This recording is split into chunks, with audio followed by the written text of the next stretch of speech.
alleged sexual relationship with a 17-year-old 2 years ago. Alleged being a key word. If you're not familiar with Matt Gaetz, I'll play a quick clip of a video that has led to his rising star on a national platform. Play it here real quick. This is a testimony from 2 months ago, back in January.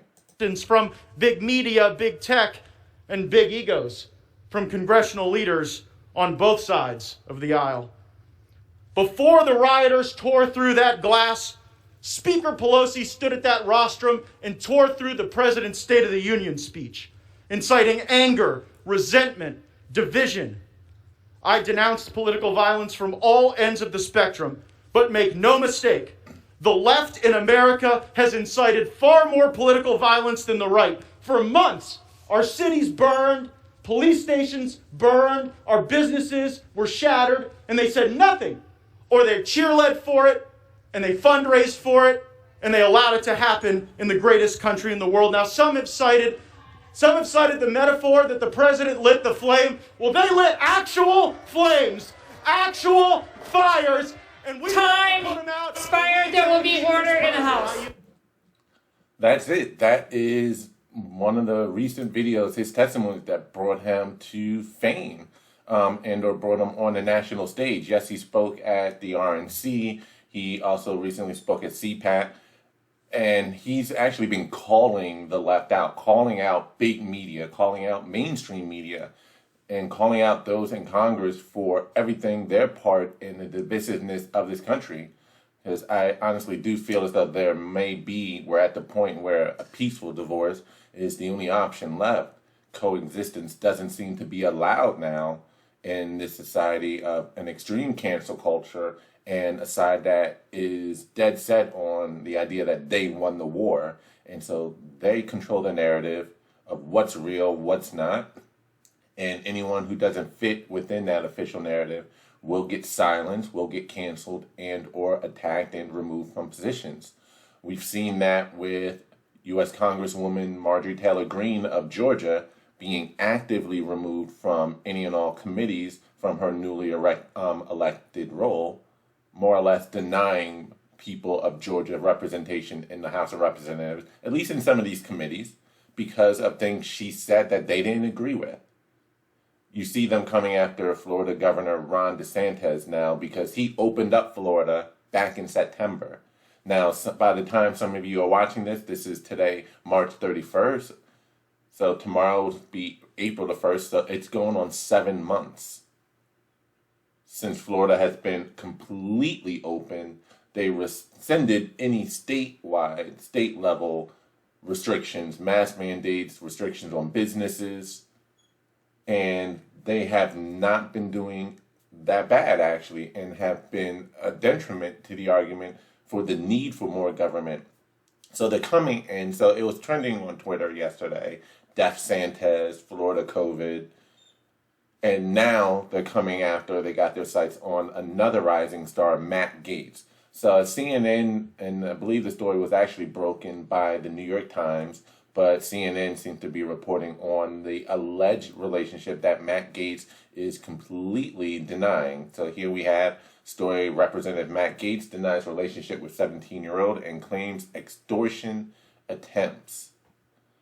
So he's denied this relationship with a 17-year-old after the New York Times reported that, according to its sources, the Justice Department was investigating a possible sexual relationship with a girl and whether he paid for her to travel with him. The Florida Republican said in a statement to CNN that no part of the allegations against me are true, and the claims were being pushed by people who are targets of an ongoing extortion effort or investigation. Over the past several weeks, my family has been victims of organized criminal extortion involving a former DOJ official seeking $25 million while threatening to smear my name. We have been cooperating with federal authorities in this matter, and my father has even been wearing a wire at the FBI's direction to catch these criminals. So there is an alleged relationship that he said he had with that they're saying that he had with a 17-year-old. that he is completely denying as false. Now, after learning more about Pizzagate and watching that documentary, I think it's called Under the Shadows, if I'm not mistaken, exposing the criminal world and or the undergoings of a sexual ring in politics and the entertainment industry, Jeffrey Epstein, and how it's connected to a lot of these politicians on both sides of the aisle, I would not be totally surprised. But at the same time, I can't help but look at all of these attacks against people coming out of nowhere, and they're all rising stars. Whether it was Andrew Cuomo, who attacks on him are legitimate or were starting out to be legitimate as it pertained to his scandal with the nursing home executive order. And I just find it funny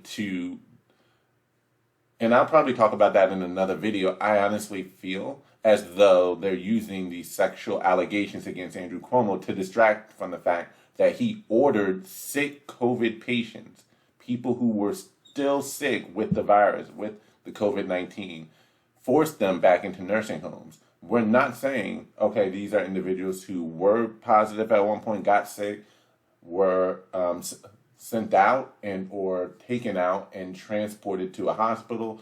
They recovered fully, tested negative, and then sent back to where they live. No, we're talking about actual sick patients were put into nursing homes by executive order. And I feel as though there was a coordinated effort to destroy Cuomo to distract from that fact, because if they can distract from that and have you only looking at the sexual allegations that are just piling up out of nowhere, you can ignore the fact that he put in an executive order that may have killed thousands of elderly citizens in New York City, or New York State, rather. But not just that, he wasn't alone. That was an executive order that was done by, I believe, Governor Tom Wolf of Pennsylvania, and Governor Phil Murphy of New Jersey, as well as Governor Gretchen Whitmer of Michigan. So this will distract from that controversy of the nursing home to the sexual allegation to protect the other Democratic governors in other states that did the same exact thing. So that, I believe, coordinated effort. You look at what happened with Marjorie Taylor Greene and them pulling up all of these videos of her supporting QAnon conspiracy theories, which, by the way, conspiracy theory was a term created by the CIA in order to discredit any story that strays from the official narrative. That's all. Doesn't mean it's true, but it doesn't mean it's ultimately false. But that's what the word was created to be, a negative connotation against any theory or statement that goes against the official narrative, to make them all seem false. But I digress. They did a coordinated effort to make her seem as though she was crazy, loony, and contributing to major rebellion within its country and or sedition, and actively went to remove her from committees because, again, she was a rising star who spoke for not only the people in her community and her district in large, not all, but obviously the majority for her to win her seat in 2020, but she spoke to a lot of disenfranchised individuals across the country, and they're doing their active best to destroy her from any more momentum.